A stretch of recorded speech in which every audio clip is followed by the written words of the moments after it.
So,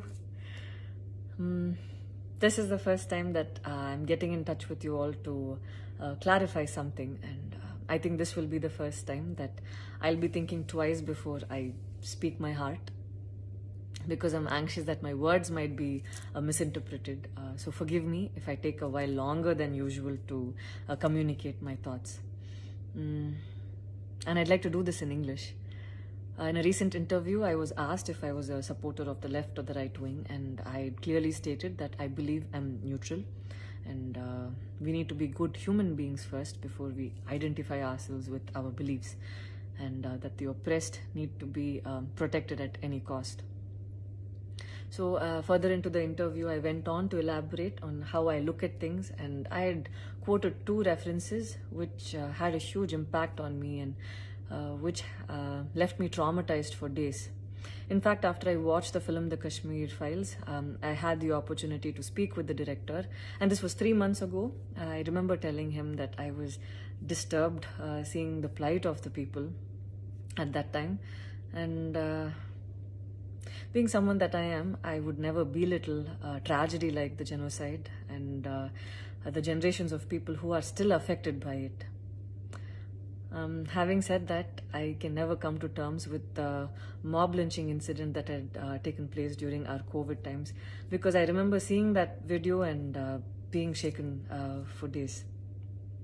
I believe that violence in any form is wrong, and violence in the name of any religion is a huge sin. So this is all that I this is all that I intended to say, and that's all. But it was very disturbing to see that many people online justified the mob lynching incident, and I don't think any of us have the right to take another person's life. Being a medical graduate, I believe that all lives are equal and all lives are important. And I hope a day doesn't come when a child is born and he or she is scared of his or her identity, and I pray that we're not heading towards that, at least. 14 years of my life, my school life, I remember every day going to school and chanting, "All Indians are my brothers and sisters. I love my country and I'm proud of its rich and varied heritage." So maybe it went so deep into my head, and we as children would never differentiated each other based on culture or caste or religion.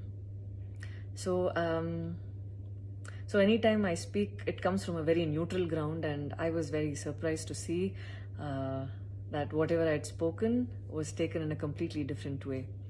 And it was also very upsetting to see that a lot of prominent personalities and websites had carried a snippet from the previous interview that I had given, even without seeing the complete interview or the genuinity behind what was said.